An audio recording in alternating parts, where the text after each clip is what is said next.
Futures and options on futures trading involve substantial risk and is not a suitable investment for all types of investors. Past results are not necessarily indicative of future results. When I use the word I in this video, it refers to what I teach in my charting course or what I author in my twice daily oral and written updates. Prices shown on charts and quote boards are in real time and take into account all known activity up to this point in time.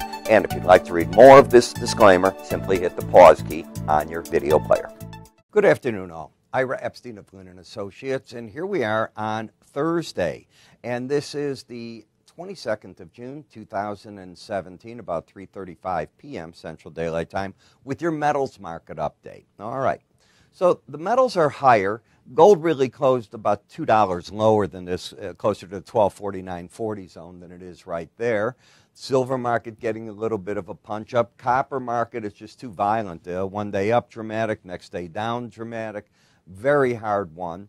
The dollar index basically about 3 points higher, certainly nothing that you can say it's up dramatically one way or the other or down. And the same, in fact, in the euro, the British pound, and the yen. It's just one of these days where you go, oh, I'm tired, why am I here? And that's the kind of day you're getting.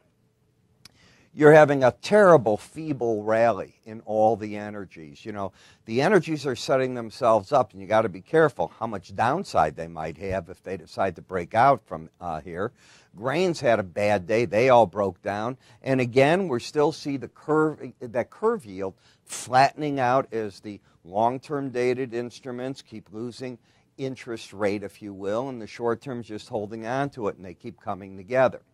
Now, here's the gold, and if you'll take a look, where's the market fighting on the weekly chart?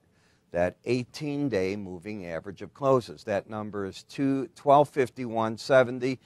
You're at 1249, the way that this is set up for the current contract. When you come over to the August gold, you can see how the market has come back up, getting a bounce from 1243.50, about $8 higher as I'm talking right now. And you can see the bounce, what it looks like here. But there's no trend changes. This is still very much in a down thrust, hasn't shown a sign that it's changing.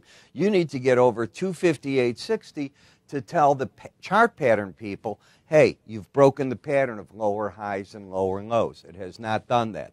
That means this market's still very much in the sell configuration. I told you that if it rallied what was support in theory, and that would have been like this, if you were going to fall to the 100-day average, some support, now that becomes resistance, and I think you see the logic of what I was talking about. Now the question is either get up and over that, or if you start down again, where might you head? And one of the tools I use is the lower Bollinger Band. It had hit it right in these days here, bounced away. That number's still very much a target if prices start down again. And when I go to the embedded readings, let's count today, all right? Both numbers are under 20. Both numbers are under 20 yesterday. The day before, both numbers are under 20. You have an embedded reading. So until the red line gets back over 20, what do we have? We have a bear market. We have lower highs, lower lows. We're under the 18-day average of closes. We've hit the Bollinger Band. We've bounced away, and you have the embedded reading. Everything's bearish at this point. When we go to the ETF GLD, let's start here on the bottom. How many days of embedding? 1. Yesterday, 2. Day before, 3. Same thing, and notice the 100-day average. So this is identical. Lower highs, lower lows on the swing line, bearish. Under the 18-day average, bearish. Embedded reading, bearish. Until you lose the red line back over 20, I think the pros will be selling this market on rallies. On the GDX, the market has got the pattern, number one, different. It's got the higher high and a lower low. First important thing. And as I mentioned, I think yesterday, if you took this out, you might make a run for that 18-day average. I feel good in what I said.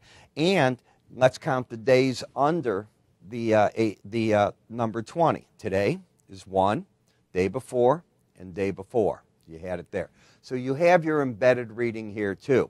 This one will probably lose that reading on the reopening tomorrow, the way the math is, but it can gain it right back by just dropping back through today's lows and maybe extending that a little bit if I'm correct in my head of doing the math on it. But we'll see what happens. It's the strongest of the gold complex, but everything's still bearish there. Gold-silver ratio, has it run its whole run? I don't know. There's certainly nothing here that says that. Yes, you've lost about 35, 40 cents in the ratio, but hasn't turned down yet, still in the bullish ratio. Silver market still in a bear camp, embedded reading. Rallies in this market I think are going to get sold by the pros.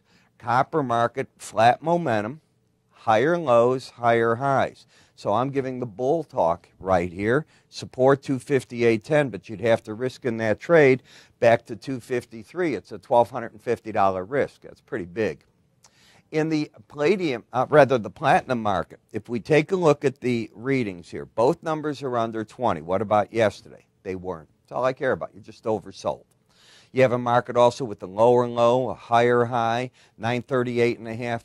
Could be the resistance if the market extends this little bitty rally at any point. And as I told you, I thought we'd run into resistance at the upper Bollinger Band at 889.40. Haven't gotten there on the palladium market. Got to 887. It's still in its uptrend. So out of all the metals, copper and the palladium are in uptrends. All the other metals, not that case. In the dollar index, notice what we've done. We're overbought. We're in an uptrend. The Bollinger Bands widened a little bit, but they really haven't changed their pattern overall, and we'll probably have the same pattern on the flip-flop in the euro currency. Now, I talk all these indicators, and you all know I have a school on it, and it's very inexpensive with the Ira 20 coupon. It's $79.95. But some of the indicators have explanations here. And we've put together two guides with the help of Modern Trader magazine. It used to be Futures magazine, where we take these PDFs and away we go with them. You can get these by calling us, and we'll email them to you, or you can go to our website and sign up for our guide to technical indicators. You can also do it right here. If you're watching me on YouTube, you'll see that icon, or underneath us at any point. It says a number of websites. Click here for Ira's free offers, sign up for it, and we'll make sure you get it. I'm Ira Epstein. You have a good day.